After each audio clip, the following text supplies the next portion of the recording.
Assalamualaikum warahmatullahi wabarakatuh.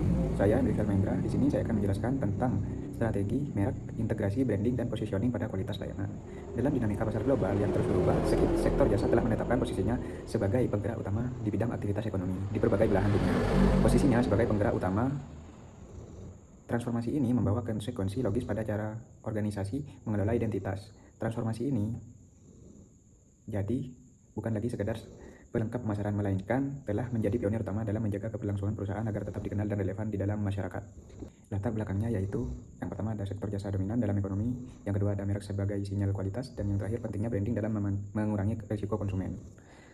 Karakteristik unik jasa yaitu menciptakan tantangan yang jauh lebih kompleks dibandingkan dengan pemasaran produk fisik, karena jasa tidak dapat dilihat, disentuh, atau dirasakan, melainkan dikonsumsi. Konsumen cenderung mengendalikan citra perusahaan sebagai indikator kemampuan penyedia jasa dalam memenuhi kebutuhan mereka. Brand positioning adalah jantung dari strategi pemasaran yang bertujuan untuk menentukan bagaimana sebuah merek ingin dikenal dan diingat oleh pelanggan. Di pasar yang jenuh, positioning yang efektif memberikan legitimasi pada layanan dan menciptakan rasa eksistensi yang nyata bagi konsumen. Tujuan strategis dari penentuan brand positioning mencakup beberapa aspek krusial, yaitu di antara lainnya menjadi faktor pembeda yang kuat, menonjolkan nilai unik serta keunggulan kompetitif, dan menciptakan citra merek yang konsisten di seluruh saluran komunikasi. Komponen strategis dalam brand positioning. Yang pertama ada definisi pasar, yaitu identifikasi sektor bisnis dan lingkup kompetisi. Fungsi dalam strategi memahami ancaman dan peluang pasar.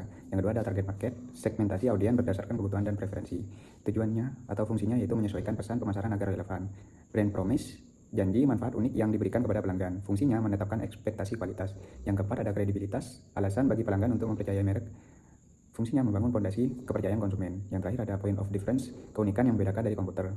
Fungsinya menciptakan alasan untuk memilih merek. Kualitas layanan servikal. Kualitas layanan merupakan faktor determinan dalam membentuk citra merek dan loyalitas pelanggan. Dalam literatur manajemen jasa, kualitas layanan seringkali didefinisikan sebagai penilaian menyeluruh atau sikap pelanggan terhadap keunggulan. Di sini ada tangibles atau bukti fisik, aspek yang dilihat secara visual termasuk fasilitas, fisik, peralatan, dan penampilan karyawan. Yang kedua ada reliability atau keandalan, yaitu kemampuan perusahaan untuk melakukan layanan yang dijanjikan secara akurat. Yang ketiga ada responsif atau daya tanggap, ketersediaan atau kesediaan dan kemauan staf untuk membantu pelanggan serta memberikan layanan yang cepat. Yang keempat ada asuransi atau jaminan, pengetahuan, kesopanan karyawan, serta kemampuan mereka untuk menumbuhkan rasa percaya keyakinan. Yang terakhir ada empati, perhatian tulus dan bersifat pribadi yang diberikan kepada pelanggan.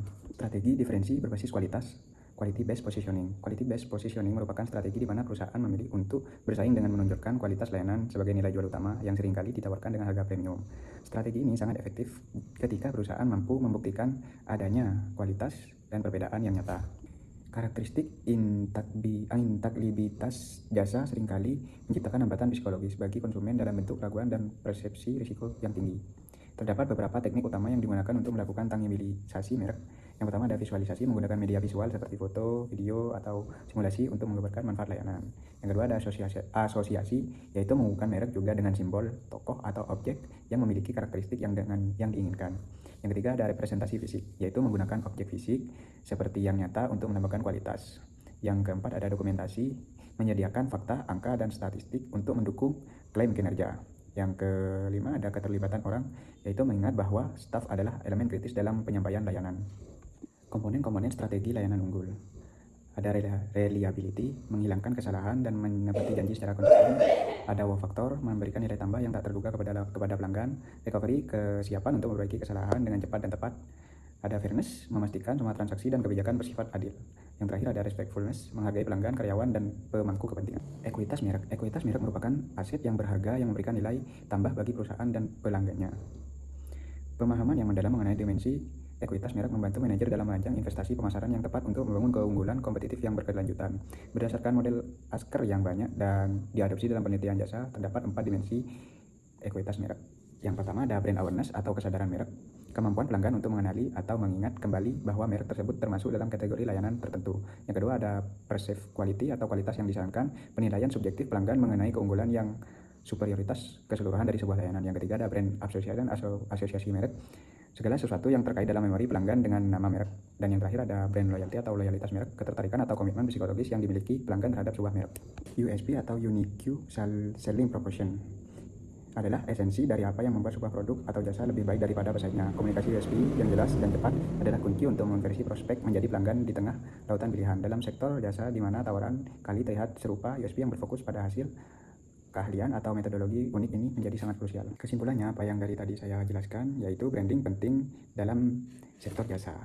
Dan kualitas layanan juga menjadi kunci utama. Dan yang terakhir, loyalitas dibangun dari kepuasan terhadap pelanggan. Mungkin itu saja yang bisa saya dapat sampaikan. Sekian kurangnya dari saya. Wassalamualaikum warahmatullahi wabarakatuh.